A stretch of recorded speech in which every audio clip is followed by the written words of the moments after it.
Hola a todos, soy Alejandro Pino Calas y hoy los saludo desde mi casa como un recordatorio de que la pandemia aún está ahí, no se ha ido, así que hay que cuidarse. Mucho cuidado, por favor, con los suyos, consigo mismo y con el beneficio y el bienestar de todos. Pero entremos en materia porque esta semana han pasado muchísimas cosas. Tal vez una que hemos tratado mucho es lo del cupo de endeudamiento, que finalmente esta semana fue aprobado por el Consejo para la alcaldía, un cupo de endeudamiento histórico. Pero lo otro que pasó en estos últimos 8 días fue el informe mensual de criminalidad en la ciudad.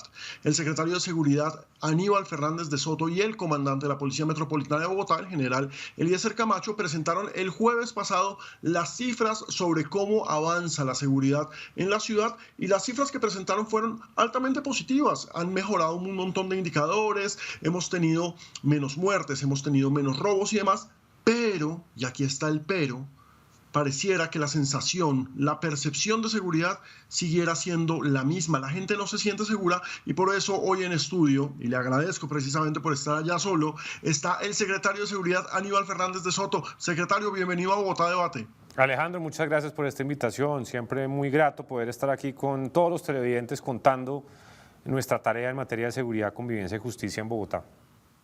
Bueno, secretario, aclaremos esto. ¿Es percepción o no es percepción que la ciudad está peor en los indicadores de seguridad? A ver, yo llegué hace 11 meses a esta responsabilidad, Alejandro, y la primera rueda de prensa que dimos conjuntamente con el general Camacho, yo dije claramente que no me iban a centrar en una discusión de percepción versus realidad. Dijimos en ese momento, en Bogotá y en todo el país hay un desafío en materia de seguridad, lo estamos enfrentando y vamos a ir periódicamente contando con transparencia y rigor los avances. De modo que tenemos que tener claro en dónde estábamos en el mes de julio del año pasado. Protestas, violencia, vandalismo, los portales de Transmilenio bloqueados, una situación en donde el homicidio, por ejemplo, estaba creciendo en un 17%. De modo que sí estábamos en ese momento en una situación compleja, en una situación, dijéramos, adversa en materia de seguridad y convivencia. Y los indicadores que hemos venido mostrando, los resultados que mes a mes hemos venido generando conjuntamente con la policía, con la fiscalía y con el distrito, están demostrando que vamos en el camino correcto. Están demostrando que todos los meses avanzamos y mejoramos en los indicadores, pero evidentemente todavía tenemos desafíos y todavía tenemos unos indicadores que tenemos que revertir, pero el mensaje hoy es que el homicidio está reduciendo, hay indicadores como el hurto a comercios que está bajando en más de 30%, el hurto a residencias que está bajando en más de 30%, la extorsión que está bajando en un 20%, el hurto de bicicletas, que fue un gran dolor durante la pandemia, está bajando también en un 20%, y lo más importante, como decíamos, la vida de los bogotanos. Hoy tenemos una reducción del 10% en los casos de homicidio en la ciudad en comparación con el mismo periodo del año pasado. Y de nuevo recordemos que en el mes de julio del año pasado estábamos en un momento en donde los homicidios estaban subiendo en un 17%. Hay desafíos, estamos enfrentándolos, las estrategias están dando resultados y vamos a seguir trabajando sin descanso en este propósito. Secretario, usted me corregirá, estamos hablando de 5 homicidios por cada 100.000 habitantes, ¿no es cierto? En lo corrido del mes del año, a cierre del 31 de mayo, tenemos una tasa de homicidios de 5 por cada 100.000 habitantes, que es la más baja de las principales ciudades del país. Hay que recordar que en Medellín hay una tasa a la fecha de 6 por cada 100.000, en Cali hay una tasa de 18 por cada 100.000 y el promedio nacional es de 6.5 por cada 100.000 habitantes. En Bogotá tenemos una tasa de homicidios en este momento de 5 por cada 100.000, que es muy positiva teniendo en cuenta el comportamiento del resto del país. Usted me corregirá, secretario, pero me parece que es curioso que la percepción de inseguridad pareciera estar atada a esto que voy a mostrar, a los dispositivos móviles, porque son los robos a celulares la cifra que no se ha podido bajar. En realidad es el hurto a personas en general, dentro de lo cual el hurto a celulares es una categoría de hurto a personas. Dentro de eso también está hurto a bicicletas, hurto de relojes. Hay bandas que se han especializado en hurtar relojes y demás, pero el hurto a personas está creciendo en Bogotá en un 14%. Pero importante mencionar que si miramos las cifras de abril, en abril estábamos creciendo en hurto en un 20%, ahora estamos creciendo en un 14%. ¿Qué hemos hecho, Alejandro, sobre este tema? Recientemente, en el mes de marzo, activamos un comando específico contra el atraco con la Policía Metropolitana de Bogotá. Son 350 policías, capacidades motorizadas, drones que están operando principalmente en el norte de la ciudad, Usaquén, Chapinero, Barrios Unidos, Teusaquillo, en lo que llamamos el COSEC 1, que es la zona norte de Bogotá desde el punto de vista de policía, el Comando de Seguridad, el Comando Operativo de Seguridad Ciudadana número 1, que es el norte, y ahí hemos logrado reducir sustancialmente los casos de hurto, pero como decíamos, a nivel ciudad, siguen creciendo en un 14%, pero en el mes pasado venían creciendo en un 20%. Entonces vamos reduciendo la brecha y este tipo de capacidades, de estrategias focalizadas en función de las problemáticas de cada localidad están dando buenos resultados. Y lo que preocupa no solamente es el aumento de casos de hurto, como lo registramos, sino, y este es un mensaje importante, y es la agresividad con la que se están cometiendo los delitos. El atraco, el hurto violento, el uso de armas, el uso de elementos cortopunzantes para agredir a la víctima de hurto. Y por eso estamos emprendiendo campañas de desarme, campañas también de prevención, incluso también estamos evidenciando recientemente y también hicimos una gran campaña al respecto, que ha subido el hurto, los delitos cometidos a través de sustancias tóxicas. Cuando en alguna bebida a alguien le introducen algún tipo de sustancia que reduce a la víctima y en ese momento es cuando es hurtada. Entonces también hay unas campañas de prevención que estamos generando en ese sentido. Entonces, de nuevo, somos los primeros en reconocer que hay situaciones de seguridad que alteran la preocupación de los ciudadanos, que preocupan, que generan incertidumbre. Además, con la tecnología se hace cada vez más visible videos y situaciones que alteran el orden y la convivencia y la tranquilidad. Pero las estrategias que estamos emprendiendo focalizadas con capacidades de fiscalía, con capacidades de policía y con todo el distrito ayudando a hacer intervenciones integrales, estamos logrando revertir la tendencia. Los principales indicadores están mejorando sustancialmente y todavía tenemos, como en el caso de hurto a celulares o en el caso de hurto a vehículos y en el hurto a motocicletas, desafíos que tenemos que enfrentar en distintas localidades de la ciudad. Usted acaba de mencionar un punto que es supremamente interesante que ya habíamos tratado aquí en Bogotá Debate. Precisamente en su momento tuvimos al concejal Juan Baena, quien hizo una dura denuncia sobre cómo se habían disparado los casos con escopolamina, que ya no es la burundanga de antaño, sino que se están utilizando sustancias médicas, psiquiátricas, para drogar a las personas, quitarles su voluntad y robarlas y demás. ¿Qué ha pasado con el distrito? ¿Qué está haciendo el distrito para esto? En ese momento, lo actualizo, hablamos con líderes de gremios de taxistas, hablamos con la gente del mundo de los bares y de la rumba y decían que necesitaban un trabajo más proactivo por parte de la policía y por parte de la ciudad, precisamente para tratar de combatir esto que se volvió un problema y que en últimas termina afectando a un sector económico como es el de la rumba. Bueno, varios mensajes ahí sobre ese tema, Alejandro. Primero, con el sector de la rumba, con los bares, discotecas, establecimientos de ocio nocturno, hemos venido trabajando el año pasado en lógica de reactivación económica y esto lo hemos hecho también con los demás sectores económicos, con FENALCO, con Asobares, con la ANDI, con los taxistas, con todos los distintos sectores que tienen que impulsar la economía. Hemos venido desarrollando estrategias, frentes de seguridad, redes de cuidado, interconexión de cámaras privadas con el sistema público de videovigilancia para integrarnos y para tener más ojos en las calles y para poder integrar y complementar capacidades de reacción, de respuesta, entre otros.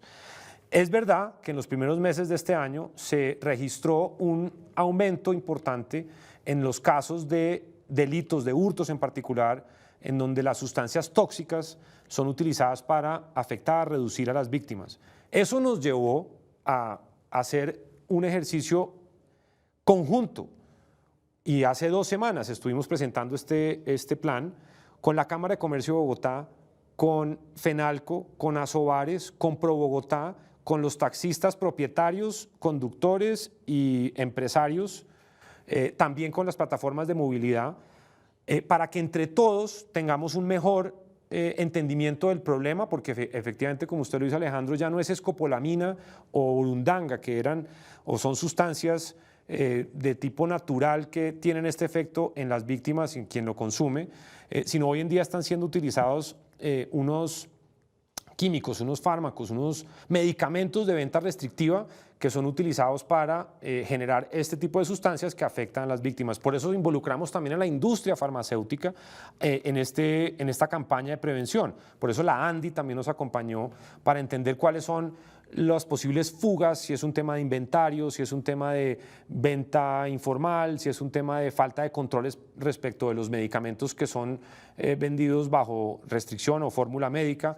Entonces, lo que hicimos fue una campaña en donde estamos recorriendo todos los bares y establecimientos de la ciudad, establecimientos nocturnos, para varias cosas. Primero, deben estar afiliados de acuerdo con el decreto 119, que es el que toma unas medidas administrativas de complemento a la política, a las acciones de seguridad y convivencia. Estos establecimientos, para poder operar hasta las 5 de la mañana, deben hacer parte de un frente de seguridad o de una red de cuidado. Al hacer parte de estas instancias de participación, a través de ellas podemos enviar programas de prevención, información, alertas, garantizar que hay una comunicación rápida y eficaz entre ese establecimiento de comercio y la policía o el sistema de emergencias en caso de que se presente alguna situación que tenga que ser atendida por una ambulancia, poder coordinar las acciones de seguridad privada de esos establecimientos con los que apoyos logísticos y demás, con los taxis para que haya rutas seguras y que tengamos claridad de que los clientes que van a estos establecimientos pues accedan a un transporte público pero seguro, en fin. Con el concurso de todos estos actores, hemos venido recorriendo los distintos sitios de rumba y de actividad nocturna, y fíjese usted que en las últimas 2 o 3 semanas los números de casos reportados de este tipo de delitos han bajado sustancialmente. Prueba es entonces ello de que cuando las autoridades trabajan en equipo, se suma la ciudadanía y todos los distintos sectores se activan para prevenir, para informar y para reaccionar de mejor forma, pues somos más efectivos. Secretario, usted me da pie para plantear uno de los temas que la gente nos escribe. Estamos en estos momentos con el numeral Seguridad en Bogotá en nuestras redes sociales para que la gente participe y nos cuente sus temas, sus casos, sus historias sobre seguridad en la ciudad. Y resulta que uno de los temas que más nos han escrito a lo largo del día, cuando anunciamos que íbamos a tenerlo a usted y que íbamos a hablar precisamente de seguridad en Bogotá, era el de los celulares, y por eso se lo mencioné ahorita. Y es que la gente dice, todo el mundo sabe en dónde se venden los celulares robados. Uno pone en el buscador después de que le roban el celular y lo dirige a esa zona que ya está casi que sagrada e intocable. ¿Por qué si se sabe en dónde están los celulares robados? ¿Por qué si se ubica que ahí es una zona en donde se venden repuestos y celulares robados? ¿Por qué no hay una acción sobre ese sector? No solamente hay acciones, sino hemos incrementado las intervenciones en estos lugares. El ejemplo perfecto es la calle 13 con 10ª. Ese es uno de los puntos donde Tal más... cual, pero mapeado, eso es Exacto. mapeado. Ese es un sitio donde evidentemente hay una gran concentración de establecimientos de comercio que han sido identificados como probables lugares de venta de elementos hurtados. Este año hemos incrementado considerablemente los operativos de inspección, vigilancia y control en estos lugares. Han sido 84 operativos en total. Se han sellado más de 116, o han sido 116 establecimientos sellados por cuenta de estos operativos, de los más de 330 establecimientos que han sido visitados en los últimos meses en la ciudad de Bogotá. Y no solo eso, sino que también estamos trabajando con la Fiscalía para que se implemente la figura de extinción de dominio contra los establecimientos que recurran, que insistan en esta dinámica. Y aquí lo que tenemos que entender es que esto no es una banda de ladrones o un par de delincuentes buscando hacer una plata, pues hurtando celulares. Aquí hay crimen organizado detrás de esa actividad. El negocio de venta de celulares o de celulares hurtados es un negocio que puede mover cerca de 300 millones de dólares al año. Y en un negocio ilegal de esa dimensión tenga la plena seguridad de que hay crimen organizado detrás. Hay estructuras sofisticadas que tienen la capacidad de hurtar, acopiar, blanquear, exportar estos elementos, porque además la inmensa mayoría de los elementos o de los celulares hurtados terminan en los mercados de segunda de países como Argentina o Bulgaria. Y esto es un fenómeno que hemos venido estudiando de tiempo atrás, porque no es nuevo, no solo en Bogotá, sino a nivel nacional. Y por eso dijéramos, este es un tema que tiene que verse con investigación criminal, es decir, desarticulación, identificación primero y desarticulación de grupos delincuenciales dedicados a esta actividad ilícita y por supuesto el control en los establecimientos de comercio que vendan celulares o dispositivos de esta naturaleza que, como digo, se han incrementado. Y frente a las bandas delincuenciales que se dedican a esta actividad, tenemos que decir que una de las grandes apuestas que hicimos el año pasado, el semestre pasado, fue conjuntamente y por primera vez sentarnos en una mesa, Fiscalía, Policía y en particular la SIJIN y la Secretaría de Seguridad para actualizar el inventario criminal de Bogotá. Es decir, entender cuáles son las bandas que están operando en Bogotá, cuáles son los mercados criminales, cómo cambiaron durante la pandemia, porque cambiaron mucho en cuanto a su conformación, en cuanto a su modus operandi, en cuanto a los mercados criminales a los que se dedican. Y ese inventario criminal nos ha permitido, conjuntamente con la Fiscalía y la Policía, focalizar las acciones para desarticular los grupos delincuenciales que más están dinamizando el hurto, el atraco y obviamente el homicidio y demás. Y por eso es que se han logrado desarticular un número considerable de bandas dedicadas a, entre otras cosas, el hurto a celulares en lo corrido de este año con una acción muy efectiva de investigación de la Fiscalía, pero sobre todo priorizada, focalizada en aquellos sitios en donde más se están presentando estos fenómenos, como por ejemplo la calle 13 con carrera décima. Usted me habla de bandas y yo inevitablemente pienso en microtráfico, pero no quiero que entremos en ese tema aún. Quiero que dejemos ese tema para nuestro segundo bloque. Quiero cerrar este primer bloque haciendo una pregunta sincera y es el aumento del pie de fuerza que tuvimos en los últimos meses, en últimas, ¿ha beneficiado a la seguridad de la ciudad? Pero muchísimo, Alejandro, y le voy a dar un dato al respecto. Hace unos años, cuando el actual ministro de Defensa, el doctor Diego Molano, era concejal de Bogotá, hizo un debate de control político en donde su conclusión fue que Bogotá tiene un déficit de pie de fuerza de más de 10.000 hombres. De acuerdo con el estándar internacional, ONU, una ciudad como Bogotá debe tener 300 policías por cada 100.000 habitantes. Actualmente tenemos más o menos 245 policías por cada 100.000 habitantes. Es decir, hay una gran brecha. De forma tal que el año pasado nos sentamos con el ministro Molano, más o menos por esta época, en el mes de julio, estuvimos revisando cómo poder aumentar el pie de fuerza de Bogotá. Y hay que decir en primer lugar, el año pasado Bogotá recibió 1.500 policías adicionales gracias a un compromiso del gobierno, a la palabra del ministro de Defensa y al interés, por supuesto, de la policía de fortalecer las capacidades de Bogotá.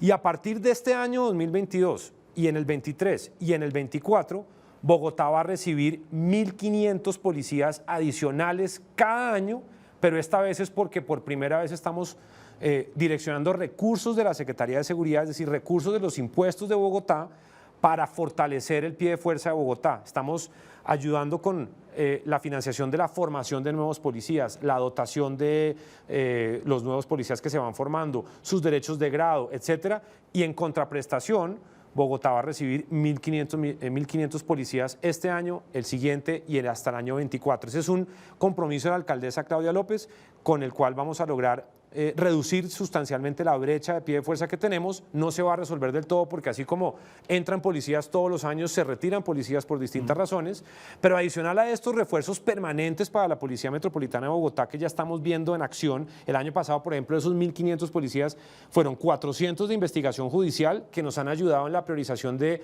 acciones para desarticular grupos de delincuencia, como también los 100 de inteligencia que llegaron, y también llegaron 1.000 policías de vigilancia, que es lo que nos ha permitido reorganizar el modelo de vigilancia por cuadrantes y tener un comando especial para el atraco, fortalecer el sistema de seguridad en Transmilenio con más personal, poder disponer de algunos patrulleros que estén dando recorridos en los entornos escolares, en los parques, en las zonas donde queremos que haya tranquilidad y confianza para los jóvenes de la ciudad.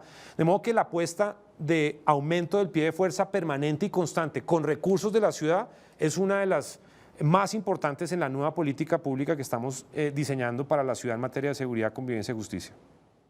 ¿Cómo está la seguridad en Bogotá? Tenemos hoy al secretario de Seguridad de la ciudad, Aníbal Fernández de Soto, respondiendo esas preguntas. Usted participe con el numeral Seguridad en Bogotá. Nosotros vamos a una pausa y ya regresamos acá a Bogotá Debate.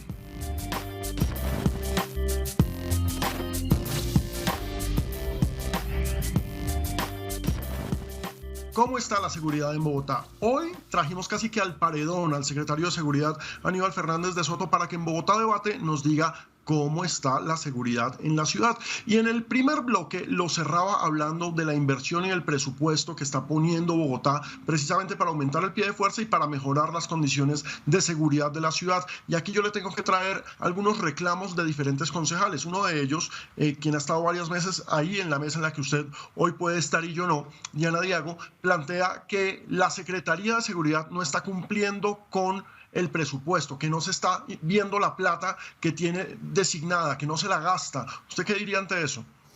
Le diría a la concejal Diago, como se lo he dicho a ella y a todos los concejales las veces que me han citado en el consejo, que siempre lo hemos abordado con el mayor compromiso y el mayor rigor, porque consideramos que los concejales son la voz de los ciudadanos y tenemos que atender sus inquietudes.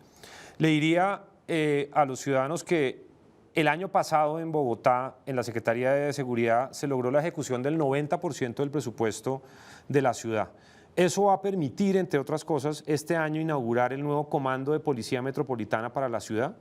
Eso va a permitir también que este mes de junio, a finales, estemos inaugurando la primera parte del Centro Integral de Justicia de Campo Verde en la localidad de Bosa, con un centro de traslado por protección, con una casa de justicia nueva, la más grande que va a tener Bogotá, un auditorio, y también en ese complejo va a funcionar más adelante en una segunda fase, y ya está próxima también a terminarse, una URI para esa localidad, la más grande de Bogotá, la URI, y un centro de atención para menores infractores, un centro especial de atención para menores infractores. Pero adicionalmente, estamos con los recursos de este año que tenemos en la Secretaría de Seguridad, estamos apostándole a una nueva URI en la localidad de Suba, a una nueva URI en la localidad de Tunjuelito, que ya están avanzando en sus estudios y diseños, también una casa de justicia nueva en Gativá, como la que también abrimos en la localidad de Tunjuelito, aprovechando el equipamiento que dejó libre la alcaldía local, que se pasó a un mejor equipamiento. Y hay una apuesta muy importante, más allá de las de equipamiento, porque, como digo, necesitamos URIs, acceso a la justicia, casas de justicia, también hay inversión que se va en mejorar el parque automotor de la policía, en movilidad, en CAIs móviles, pero hay una que es muy importante y tiene que ver con la tecnología y el sistema de videovigilancia de la ciudad. Bogotá tiene hoy en día más o menos 6.500 cámaras conectadas al Centro de Comando, Control, Cómputo y Comunicaciones que manejamos en la Secretaría de Seguridad con la Policía. Esas 6.500 cámaras son 5.000 públicas compradas por la Secretaría que están en sitios estratégicos para tener el sistema de videovigilancia. Tenemos 1.000 cámaras que han sido integradas a través de los frentes de seguridad, de las redes de cuidado, cámaras privadas de centros comerciales, de conjuntos residenciales, de establecimientos de comercio, etcétera, que están integradas y nos permite tener una mejor cobertura en videovigilancia en la ciudad. Y hay las cámaras de Transmilenio que también están poco a poco integrándose, ya están integradas todas las de las estaciones y las de los portales, y poco a poco iremos integrando las de los buses y demás. Y este año, que es un tema muy importante para la concejal Diago, porque ella ha sido líder en el tema de interconexión de cámaras para el sistema de videovigilancia, vamos a adquirir 750 cámaras nuevas para la ciudad para robustecer ese componente de tecnología, pero no solamente con cámaras, sino con mejor tecnología. La mitad de esas cámaras que vamos a adquirir, Alejandro, van a venir con el sistema de reconocimiento de placas, que en Bogotá no existe y que, por ejemplo, en Medellín ya está dando buenos resultados desde que se implementó hace algunos años, y vamos a tener entonces una herramienta adicional que nos va a permitir ser más eficaces, por ejemplo, en la lucha contra el delito de hurto de vehículos, que es uno de los indicadores que todavía nos está generando dificultades para darle la vuelta. Entonces, la inversión de la Secretaría de Seguridad, que es el segundo presupuesto en materia de seguridad más grande del país después del Ministerio de Defensa, se está ejecutando de manera eficaz, de manera transparente, para satisfacer las necesidades de seguridad, convivencia y justicia que tienen los bogotanos. Secretario, No aparecen los indicadores porque por supuesto a la gente le interesa es qué está pasando con el hurto de vehículos, con el hurto de celulares, de negocios, de casas, pero desde el punto de vista periodístico, y se lo digo porque en Publimetro, que es el diario que yo dirijo, hemos estado al frente del tema de seguridad desde hace varios años, buscando qué está pasando sobre todo en la periferia. Y nos hemos encontrado con que uno de los grandes problemas es el crecimiento de las bandas de microtráfico en Bogotá. Cada vez son más peligrosas, cada vez hay un accionar más, entre comillas, profesional. ¿Cómo está Bogotá para enfrentar este creciente número de bandas de microtráfico que tienen a localidades, a Los Mártires, a Santa Fe, absolutamente asoladas? Bueno, varios comentarios. Le contaba a Alejandro que el semestre pasado hicimos una actualización del inventario criminal. Es decir, con Fiscalía y con la policía, en particular la SIJÍN, nos sentamos a ver cuáles son las bandas que actúan en Bogotá, cómo están conformadas, cómo evolucionaron durante la pandemia, qué cambios hubo, qué mercados criminales están dinamizando los problemas de homicidio o de atracos. Y hoy en día tenemos un panorama mucho más claro al respecto. Tenemos más clara la conformación de esas bandas, las acciones que tenemos que impulsar al respecto. Este año la Fiscalía ya ha reportado la desarticulación de más de 30 de las bandas que hemos priorizado desde la actualización de ese inventario criminal y su meta es de más de 150 este año, la de la Fiscalía. Y todas las semanas estamos reportando resultados de neutralización y de desarticulación de estos grupos delincuenciales en la ciudad. Lo que también es importante decir ahí, Alejandro, y es, yo, dijéramos, para ser muy franco, dejaría de hablar de microtráfico, porque lo que tenemos en las principales Estoy totalmente de acuerdo con usted. Lo que tenemos en las ciudades principales de Colombia es narcotráfico. Y se lo pongo de esta manera. Es que el término microtráfico lo minimiza. Estamos totalmente de acuerdo. Es decir, para que se haga una idea, hace tal vez unos 10 años en Colombia el consumo de sustancias psicoactivas, el consumo de droga en general, pues no era tan alto. Dijéramos que uno podía decir hace unos 10, 12 años que entre el 5 y el 8% del producido en drogas en el país se quedaba para consumo interno. Hoy es más o menos el 20% de la droga que se produce en Colombia se queda para consumo interno. ¿Y cuáles son los mercados principales de ese tráfico de drogas? Pues las grandes ciudades. Entonces, lo que tenemos aquí es unos grupos de delincuencia que dinamizan su actividad delincuencial con la droga que llega del Catatumbo o de Nariño o del Bajo Cauca o del Guaviare, y lo que necesitamos, y por eso estamos trabajando con el ejército, con la policía, en fortalecer los controles a las entradas y salidas de la ciudad. Tenemos en este momento 34 controles mixtos, policía y ejército, porque Bogotá se va protegiendo de afuera hacia adentro, para justamente evitar que estas redes de narcotráfico permeen la ciudad y generen más consumidores, particularmente en colegios, parques, con población joven y demás. Entonces, la estrategia que estamos impulsando desde el distrito es que los esfuerzos de investigación, de policía, de seguridad propiamente, deben estar orientados hacia los eslabones de más alto valor de esos grupos delincuenciales. Por eso es tan importante identificar las cabezas para poderlas investigar judicialmente y poder desarticular toda la estructura, como hicimos el año pasado en octubre con la banda de los Camilo, o de alias Camilo, que se desarticuló integralmente. Eran 18 capturados, empezando por el cabecilla y todos sus compañeros de delito, y esa desarticulación, además de una persona que llevaba 10 años delinquiendo en localidades como Bosa, como Mártires, como Kennedy y también en Soacha, pues fue un trabajo muy importante de más de un año o incluso hasta más de trabajo entre policía y fiscalía, y al desarticular esa banda y llevarla a la cárcel, están todos en la cárcel, otros grupos entran a tratar de controlar los mercados criminales que controlaba esa banda, y en esas disputas es en donde encontramos la gran mayoría de los homicidios que tenemos en Bogotá. Dicho de otra manera, buena parte de los homicidios que se presentan en Bogotá se deben a disputas entre grupos de delincuencia que se están peleando mercados criminales. Y en la medida en que la fuerza pública y la fiscalía avancen en el control primero y en la desarticulación judicialmente de estos grupos, vamos a tener permanentemente el reto de consolidar esos espacios. Por eso es que cualquier intervención que se haga en Kennedy, por ejemplo, en Patio Bonito o en María Paz, que es una zona muy compleja, o en Mártires, por ejemplo, hicimos ahora en la localidad de Mártires en Cinco Huecos, que es una zona pues, que está absolutamente copada por microtráfico o narcotráfico, habitante de calle, disputas entre bandas locales, etcétera. Llevamos 98 días de intervención, que no solamente es de policía, sino con la UAESP, con la Secretaría de Integración Social, con los equipos de la alcaldía local, para generar ahí un entorno de confianza y quitarle ese territorio a otras bandas que quieran llegar a coparlo. Entonces, este es un ejercicio de permanente trabajo con la Fiscalía, con la Policía y con toda la oferta del distrito para garantizar intervenciones integrales y evitar que otros grupos de delincuencia copen espacios que van dejando quienes están siendo llevados a la justicia. Hace un par de semanas vimos, por ejemplo, una toma así, que fue en el San Bernardo. Sí. Si no estoy mal, cayó una banda, Los Chacón, si usted me corregirá, tal vez 16 o entre 16 y 20 capturados.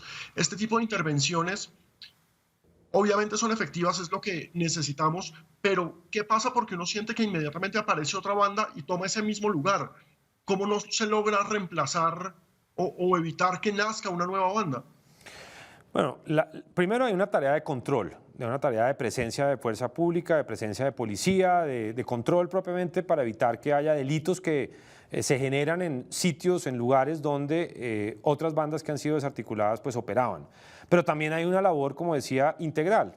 La alcaldía local, por ejemplo, en materia de espacio público, la Secretaría de Integración Social para atender a la población habitante en calle, a los carreteros, que es población vulnerable que si no tiene un mínimo de ayuda, asistencia, pues muy probablemente va a terminar involucrada en dinámicas delincuenciales por pura necesidad. Y también tenemos que hacer un trabajo con Migración Colombia, tenemos que hacer un trabajo incluso con las áreas de cultura y recreación para que los espacios verdes, por ejemplo, ahora que estamos haciendo tanto foco en los entornos escolares, en los entornos estudiantiles, en los entornos de parques y demás, hemos venido haciendo una intervención fuerte en estos sitios para evitar que con la presencialidad, dijéramos, total de los estudiantes, pues que estén expuestos a dinámicas delictivas y demás. Entonces, todas estas intervenciones requieren un acompañamiento integral. Por eso es mucho más allá en materia de seguridad lo que se hace, no solamente con policía o con ejército o con fiscalía, sino con toda la acción integral del distrito para hacer una transformación de estos entornos. De eso se trata lo que se hizo en su momento en el Bronx, lo que se está haciendo en Cinco Huecos, las intervenciones en San Bernardo o en otros sitios complejos de la ciudad. Usted cae en un punto que me parece maravilloso y es que hay una investigación reciente, tal vez salió hace 2 o 3 semanas, del Politécnico Gran Colombiano, de la unidad de periodismo investigativo de la Facultad de Comunicación de esa universidad. Hicieron un trabajo muy interesante en el que muestran cómo precisamente estas bandas del mal llamado microtráfico están haciendo una instrumentalización permanente de 3 poblaciones en condición de riesgo: menores de edad, habitantes de calle y migrantes, en su gran mayoría venezolanos. ¿Cómo está en estos momentos la situación de los migrantes que han sido señalados, estigmatizados, acusados, cuando en últimas terminan siendo instrumentalizados precisamente por su situación? A ver, hemos sido muy claros desde la administración frente a la población migrante y nuestra primera reacción es de solidaridad, de fraternidad, de bienvenida. Como lo dice la alcaldesa Claudia López, son los nuevos bogotanos y esperamos que aquí encuentren mejores oportunidades para su desarrollo integral. Por eso estamos apoyando con mucho entusiasmo la política migratoria del gobierno, con el Estatuto Temporal Migratorio, y lo que hemos querido es que esos 400.000 venezolanos que viven en Bogotá pues tengan su estatus normalizado, que estén documentados, que entre otras cosas para poder llevarle a esa población vulnerable las ayudas que el distrito tiene para atender sus necesidades básicas, en salud, en atención de la primera infancia, en temas de vivienda, en temas de educación. Hay unos recursos importantes del distrito orientados hacia esta población, pero necesitamos identificarlos bien para saber qué necesitan y poder orientar eficazmente los recursos que tenemos para esos efectos. Pero también necesitamos que haya claridad en cuanto a su documentación, en cuanto a su identificación, porque si cometen algún delito, pues necesitamos procesarlos. Y lo que hemos identificado es que ciudadano extranjero que es capturado por algún delito, se lleva a la autoridad judicial, muchas veces pasa que por falta de documentación plena el proceso penal se cae. De modo que tenemos que garantizar una plena identificación de todos los ciudadanos, migrantes o nacionales. Aníbal, qué pena. Es decir, estamos hablando de impunidad judicial. Nosotros creemos que eso genera eventualmente sí una impunidad en la medida en que un delincuente es capturado pero por falta de identificación plena no puede avanzar su proceso penal y queda libre. Eso es una realidad que enfrentamos. De modo que por eso tenemos que trabajar. Y no solamente con la población migrante, tristemente. No, pues mire, le doy unos datos para que tengamos el tema claro. El año pasado en Bogotá, Alejandro, se capturaron en total 26.000 personas en Bogotá por distintos delitos. De esas 26.000 personas, el 81% quedaron libres. Y en total, de los 26.000 personas que fueron capturadas, más o menos 4.000 fueron ciudadanos extranjeros de nacionalidad venezolana. Entonces, en orden de magnitudes, no vamos a decir nunca que uno de los problemas de seguridad en Bogotá son los migrantes. No, eso no es cierto, porque en proporción, pues no es así.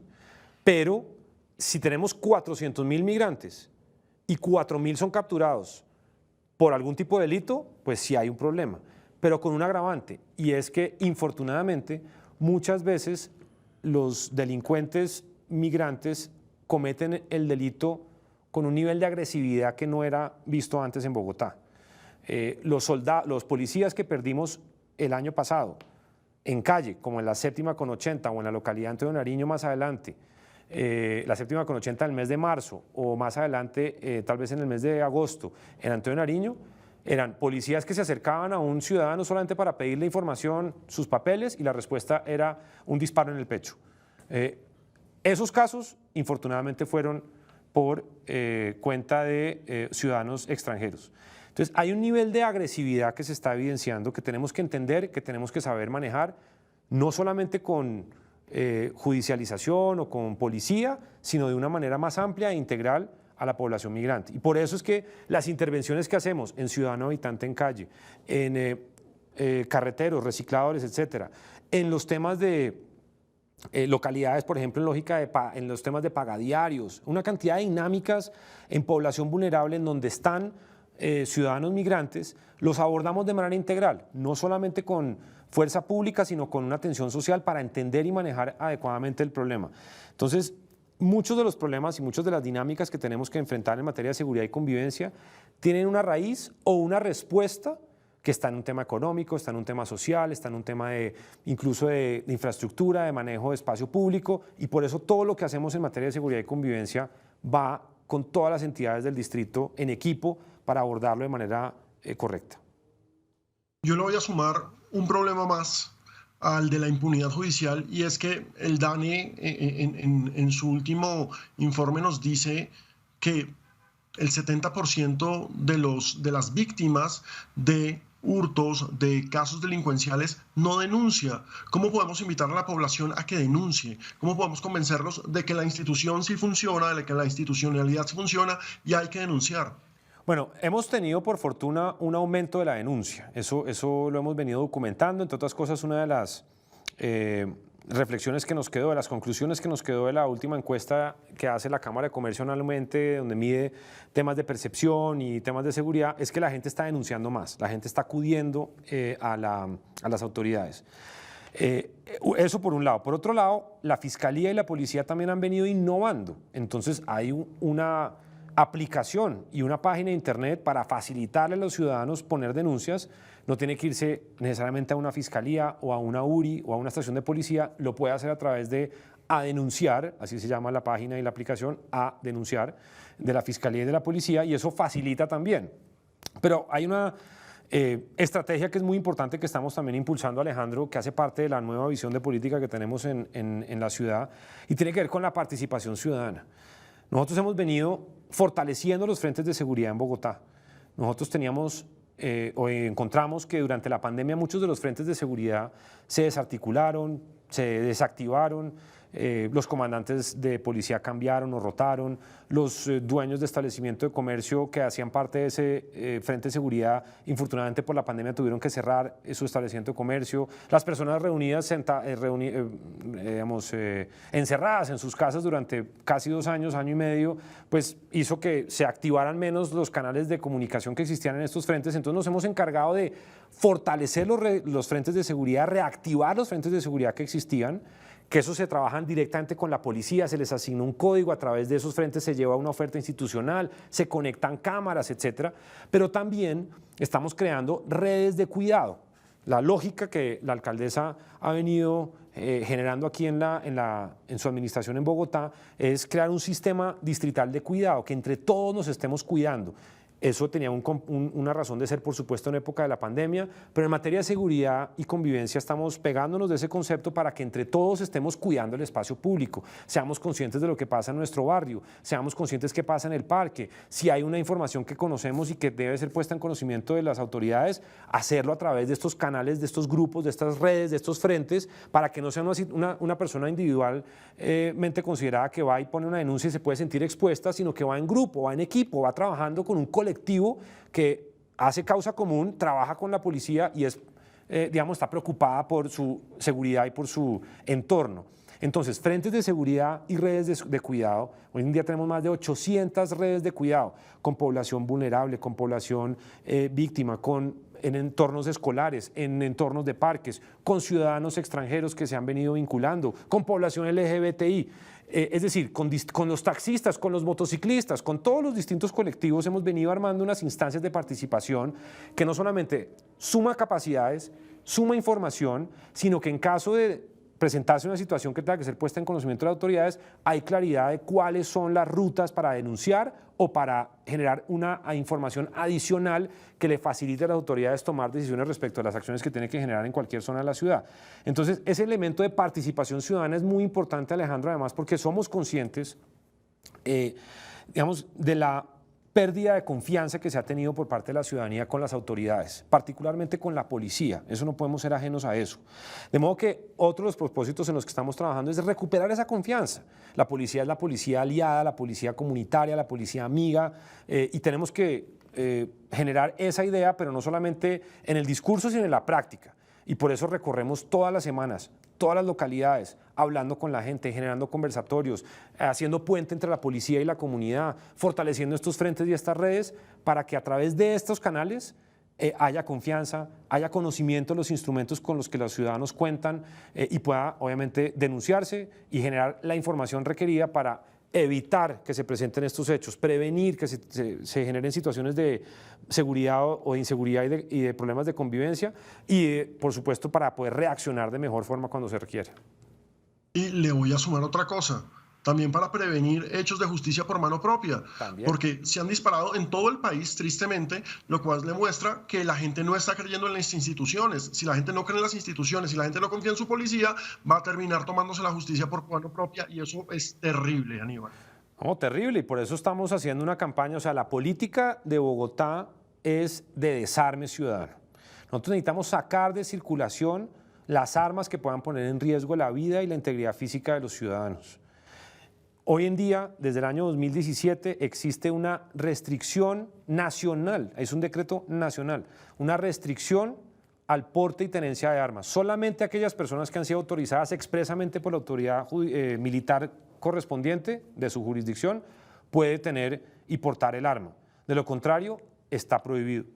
Finalmente, y después de muchos meses, el Ministerio de Defensa en el mes de noviembre expidió el decreto que asimila a esa categoría las armas traumáticas. Es decir, no solamente está prohibido el porte de armas de fuego, sino que también está prohibido el porte de armas traumáticas, que son, infortunadamente, uno de los elementos que más están siendo utilizados por los delincuentes para hurtar. Y una víctima pues no sabe reconocer entre un arma traumática o un arma de fuego convencional.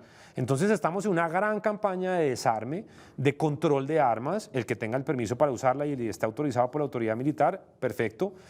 Pero sí hay cada vez más controles en ese sentido. Y estamos trabajando con la Secretaría de Cultura también para generar ambientes de confianza, de tolerancia y también para evitar que se presenten, como usted lo menciona, estos casos de justicia por mano propia. Y esta es una reflexión que tenemos que tener permanentemente con la ciudadanía, y además también somos conscientes que después de la pandemia quedaron dolores, quedaron angustias que se notan en el comportamiento cotidiano, y estoy seguro, Alejandro, usted en cualquier conversación que tiene diariamente aquí en su oficio periodístico nota irascibilidad, nota un poco más a la gente defensiva o un poco más dura en sus conversaciones. Eso también se está transfiriendo y se está evidenciando en el comportamiento delincuencial. Entonces tampoco queremos que los ciudadanos en momentos de dificultad o de riesgo reaccionen de una manera que a la postre puede ser hasta más peligrosa para ellos mismos. El otro día estuve visitando un establecimiento de comercio que tuvo 2 hurtos en el transcurso de 2 semanas, y el propietario ya estaba armándose, ya estaba, digamos, listo pues para reaccionar, y la reflexión que le dimos es, mire, una reacción de esas pues puede ser mal interpretada por el delincuente y lo hace reaccionar de manera aún más violenta. Entonces está corriendo riesgo adicional al que ya está enfrentando si actúa de una manera, pues dijéramos, tratando de asumir la justicia por mano propia. Entonces son muchas de las muchas dificultades y muchos adversidades, dijéramos, con las que tenemos que trabajar en este tiempo en Bogotá, pero lo hacemos con todo el compromiso y con las distintas herramientas con las que contamos. Vamos a una pausa y ya regresamos aquí en Bogotá Debate, porque estamos hablando de la seguridad en Bogotá. Ya volvemos.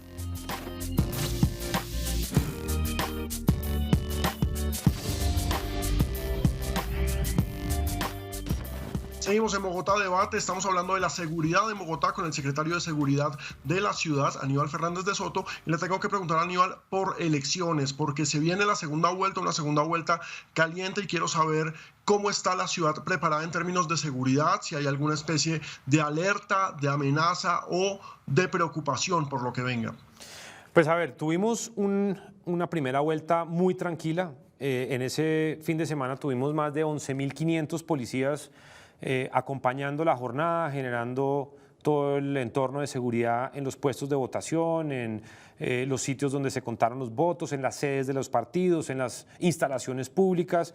Además de eso, más de 2.500 soldados también estuvieron custodiando las entradas y salidas, los activos estratégicos de la ciudad, entre otros, y pues más de 350 gestores de convivencia y diálogo social estuvieron también acompañando distintos puntos, previendo cualquier situación que se pueda presentar en ese momento en elecciones. Ese mismo ejercicio lo vamos a repetir para la segunda vuelta, y hemos hecho además unos análisis adicionales previendo que en esta ya definitiva ronda de elecciones pues no se presenten situaciones de alteración del orden público, protestas ciudadanas, etcétera. Hemos venido trabajando con las campañas también para buscar que los candidatos digamos, tengan un respeto por las instituciones, por las informaciones que va dando la registraduría, por reconocer los resultados, por evitar que haya alguna alteración del orden público, pero estamos tranquilos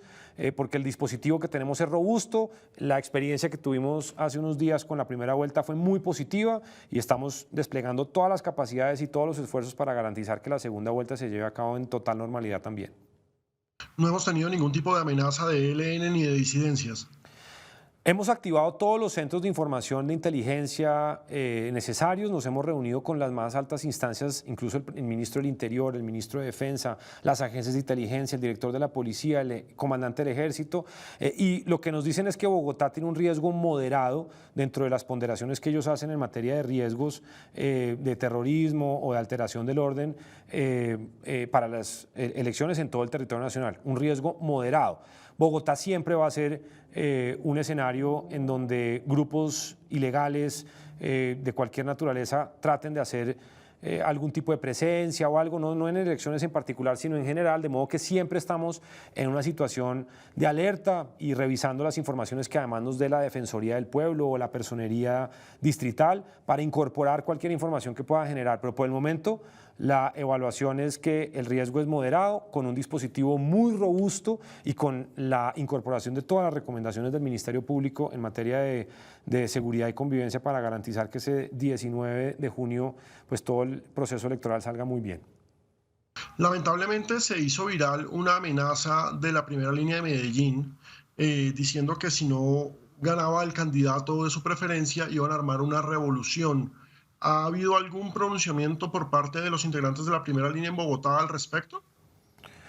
No tengo documentado que haya particularmente un pronunciamiento respecto de un grupo en particular que tenga intenciones de generar alguna situación de protesta, de violencia o de alteración del orden público ese día en la ciudad de Bogotá. Pero independientemente de las alertas que se conozcan o no, sí tenemos un dispositivo muy amplio, como digo, más de 11.500 policías, más de 2.500 soldados, más de 350 gestores, toda la organización electoral, la personería, la procuraduría, la defensoría del pueblo, desplegados, activos, monitoreando la ciudad desde este momento y desde antes y hasta también después de las elecciones. Nuestro propósito es que antes de las elecciones, durante el día de elecciones y después tengamos un entorno de seguridad y de tranquilidad y que las campañas, por supuesto, como corresponde en cualquier sociedad democrática, pues reconozcan y respeten el resultado de la elección y la decisión de los colombianos. Aníbal, muchísimas gracias por su tiempo y por venir a hablar con la ciudadanía aquí en Bogotá Debate. Alejandro, muchas gracias por este espacio, porque nos permite contar cómo las estrategias que estamos impulsando están empezando a dar buenos resultados y porque nos permite invitar a la ciudadanía a participar, a denunciar, a involucrarse y porque también nos permite anticiparle, Alejandro, que estamos actualizando la política distrital de seguridad, convivencia y justicia.